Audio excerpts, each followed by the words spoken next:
జై హింద్ జై హింద్ నినాద సృష్టికర్త ఎవరు? అధికారిక అనధికారిక సభలు కానీ జరిగిన సమావేశాలు జరిగిన కార్యక్రమాలు ప్రసంగాలు ఏవైనా సరే ముగింపులు మనకు వినిపించే ఏకైక పదం జై హింద్. దీని అర్థం ఏమిటి? దీన్ని ఎవరు సృష్టించారు? ఎలా వాడుకలోకి వచ్చింది? ఎవరు ప్రాచుర్యంలోకి తెచ్చారు?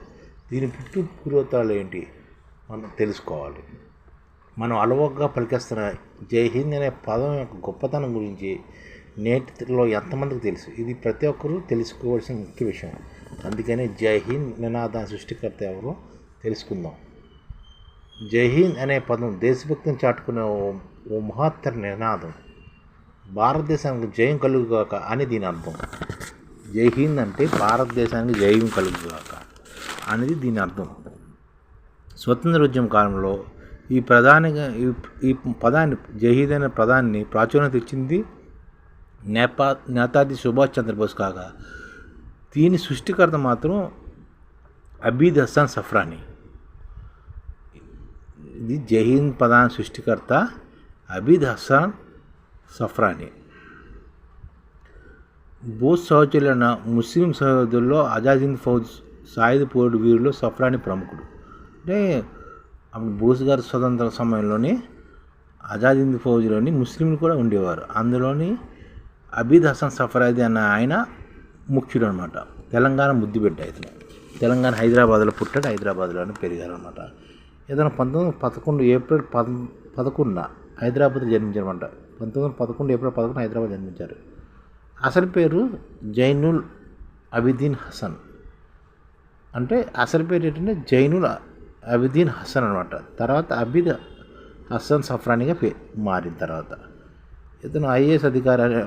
అంటే ఇతను అరబిక్ ఇవన్నీ బాగా నేర్చుకునేవాడు. అందుకని పలు దేశాల్లో భారత రాయబారిగా పనిచేశారు కూడా ఈ అబీద్ హసన్ అన్న ఆయన. ఇతను జై హింద్ నినాద సృష్టికర్త. ఇతను ఉర్దూ, పర్షియన్, అరబిక్, సంస్కృతం, ఫ్రెంచ్, లాటిన్ లాంటి భాషలు గొప్ప పండితుడు. ఇతను Urdu, Persian, Arabic, Sanskrit, French, Latin ఇలాగా అన్ని భాషల్లోని పండితుడు అనమాట. అద్భుతం కవితలు కూడా రాసేవారు అనమాట. సుబుసుక్ చై సృష్టికర్త అనమాట. ఇతను అబిడ్స్లోని సెయింట్ జార్జ్ గ్రామర్ స్కూల్లో చదువుకున్నారు. అబిడ్స్లోని సెయింట్ జార్జ్ గ్రామర్ స్కూల్ ఉంది కదా, అందులో చదువుకున్నారు అనమాట ఇతను. ఆయన తల్లి ఫబ్రుల్ హసియా బేగం. అంటే అబిడ్స్లో సెయింట్ జార్జ్ గ్రామర్ స్కూల్లో చదువుకుంటూ ఉండేవాడు అనమాట. కానీ తల్లి సఫీజా ఫాసిం బేగంపేటలో మంచి సమరయోధుడు అనమాట. హైదరాబాద్లో ఆంక్షలు ఉన్నప్పటికీ స్వతంత్ర సమరంలో పాల్గొన్న ధీరవనిత ఈమె గొప్ప దేశభక్తురాలు, సర్జన స్నేహితురాలు అనమాట. అబీద్ హసన్ ఉన్నత విద్య కోసం విదేశాలు వెళ్ళాలనుకున్నప్పుడు తల్లి ఫజ్రుల్ హసియా బ్రిటిష్ వ్యతిరేక తోటి ఆయన గట్టి ప్రభావం చూపించి విదేశాలకు విద్యకి వెళ్ళలేదన్నమాట.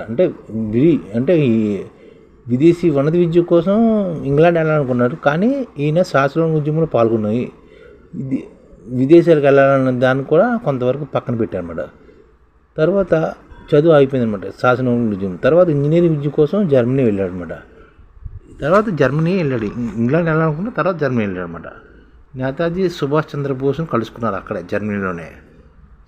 స్వతంత్ర పోరాటానికి మద్దతు కూడగట్టేందుకు సుభాష్ చంద్రబోస్ చేస్తున్న పోరాటానికి ప్రసంగానికి అబీద్ హసన్ మరింత ప్రభావితులయ్యారన్నమాట. అప్పట్లోనే సుభాష్ చంద్రబోసు స్వతంత్ర పోరాటానికి మద్దతు కోసం అందరినీ కూడగట్టుకుంటారు కదా, అలాంటి టైంలోనే ఈయన కూడా ఆయనకి ప్రభావితం అయ్యారు. దీంతో ఇంజనీరింగ్ చదువు మధ్యలోనే విడిచిపెట్టి బోస్కి వ్యక్తిగత కార్యదర్శిగా జర్మన్ భాష అనువాదకుడిగా చేరారు. ఆ విధంగా జర్మన్ భాష అనువాదకుడిగా బోస్గా చేరారన్నమాట. ఆయనకి బోస్ పునర్వచన అంటే బోసు సృష్టించిన ఇండియన్ నేషనల్ ఆర్మీలో మేనేజర్గా పనిచేశారు కూడా బోస్. అంటే బోస్ వ్యక్తిగత కార్యదర్శిగా పనిచేస్తూ మేనేజర్గా ఆజాద్ హింద్ ఫౌజ్కి మేనేజర్గా కూడా పనిచేశారు. ఆ తర్వాత భవిష్యత్ కార్యక్రమ రూపకల్పనలో బోస్తో కలిసి పనిచేశారు కూడా. ఆ కాలంలోనే అసేత్ హిమాచలం ఆబాల్గం వృద్ధి జై హింద్ అనే దాన్ని సృష్టించారు. హసన్ సఫ్రారి మన తెలంగాణ వాసుడు. ఈ జై హింద్ సృష్టికర్త మన తెలంగాణ మనకు మంచిగా తెలంగాణ దేశభక్తిని కూడా ప్రేరేపించారన్నమాట. ఇప్పుడు ఆ కాలంలోనే దేశభక్తి రకరకాలుగా ఉండేదన్నమాట. ఈ నినాదం స్వాతంత్ర సమరయోధుల అధికారిక నామంగా మారిపోయింది జై హింద్ అనే పదాలు. ఇప్పటికీ రాజకీయ నాయకులు దేశభక్తి తరచూ ఈ నినాదాన్ని ఉపయోగిస్తుంటారు. అనుపమాయమైన దేశభక్తి తార్కాణంగా చేసే నినాదం నేటి ప్రజల హృదయాల్లో బలంగా దించుకుపోయింది. అసలు ఈ నినాదం బ్రిటిష్ రావడానికి కారణం ఎలా ఉండేదంటే, ఆ కాలంలోనే బ్రిటిష్ జర్మనీ యుద్ధం చేస్తున్న సమయంలో ఇండియన్ నేషనల్ ఆర్మీలో భిన్న వర్గాలకు చెందిన ప్రజలు ఉండేవారు అన్నమాట.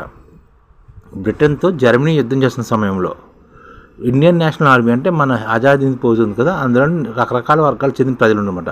అందులో కొంతమంది నమస్కారం అని సంబోధిస్తుండేవారు, మరి కొందరు రామ్ రామ్ అని పలకరించుకునేవారు. కొంతమంది సత్సీకాలని సిక్కులు అనుకుని వారికోసం అభిమానం చేసుకున్నారు. అలాగే అస్సలాముఅలైకుం అంటూ అభిమానం కూడా చేసుకున్నారు. ముస్లింలు కూడా అస్సలాముఅలైకుం, మాలైకుం సలాం అన్న టైప్లోనూ అభిమానం చేసుకుంటారన్నమాట.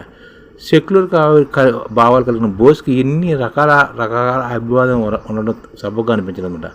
అంటే ఇన్ని రకాలుగా అనేక మతాల్లో నమస్కారం చేసుకోవడం ఇలా కాకుండా ఒకే మతంలో సెక్యులర్గా అందరూ ఒకేలాగా ఉండాలని సెక్యులర్ భారత బోసు అందరికీ ఆమోద్యమైన ఒక అభివాద వినాదం రూపొందించాలని అనుకునేవారు అనమాట. అప్పుడు అభిదాసన్ ముందుకు హలో అని ప్రతిపాదించారన్నమాట. ముందు హలో అని ప్రతిపాదించారు కానీ అది బోసుకు నచ్చలేదు. తర్వాత జై హిందుస్థాన్ జై హిందుస్థాన్ అని అనుకున్నారు. అది కూడా అంత లాంగ్ అయిపోయిందని చెప్పి జై హింద్ అనే ప్రతిపాదించారన్నమాట. జై హిందుస్థాన్ కాదు పెద్దగా ఉండడం వల్ల జై హింద్కే బోస్ ముగ్గారన్నమాట. ఆ విధంగా జై హింద్ అనే నిదానం బోస్కి ఎంతగా నచ్చిందన్నమాట. వెంటనే ఆయన దాన్ని ఆమోదించి ప్రాచుర్యం తీసుకొచ్చారు. అప్పటి నుంచి జై హింద్ అనే పదం దేశభక్తి చాటుకుని ఒక మహాశక్తిగా నిలిచిపోయిందన్నమాట. 1984 ఏప్రిల్ 5న అబీద్ హసన్ సఫ్రాని హైదరాబాద్లో కనుమూసారన్నమాట. అంతకుముందు ఈయన రకరకాల దేశాలు తిరిగిన లాస్ట్లోకి హైదరాబాద్లో కనుమూశారు అబీద్ హసన్ సఫ్రాని 1984లో. ఈ విధంగా జై హింద్ అనే పదం సృష్టికర్త మన తెలంగాణ వ్యక్తి, మన తెలుగు వ్యక్తి అవడం ఎంతగానో గర్వకారణం. అలాగే జై హింద్ అనే నినాదం నేటికి అధికారిక అనధికారిక సభల్లోని సమావేశాలను కార్యక్రమాల ప్రసంగాలని మనం జై హింద్ అనకుండా ఉండడం. జై హింద్ అనే నిదానం. ఈ ఛానల్ ముఖ్య ఉద్దేశం ఏంటంటే, మన తెలుగు రాష్ట్రాల్లో 1 కోటి మందికి సంఘటిత రంగాల్లో ఏ విధంగా ఉద్యోగాలు ఇవ్వవచ్చు, కనీస నెల జీతం 30,000 వరకు ఏ విధంగా ఇవ్వవచ్చు, ఏ విధంగా చేస్తే ఉద్యోగాలు సృష్టించబడతాయో వివరిస్తూ ఈ ఛానల్ వీడియోలు వస్తాయి. అలాంటి వీడియోలు మీకు కావాలంటే మన ఐడిఎఫ్ భాస్కర్ ఛానల్ని సబ్స్క్రైబ్ చేసుకోండి. ఐడిఎఫ్ అంటే ఇండియన్ డెవలప్మెంట్ ఫోర్స్. ఈ వీడియోలు చూసిన తర్వాత మీకు నచ్చితే లైక్ చేయండి, మీ ఫ్యామిలీ మెంబర్స్కి షేర్ చేయండి, మరియు మీ ఫ్రెండ్స్కి షేర్ చేయండి. Thank you. నమస్కారం.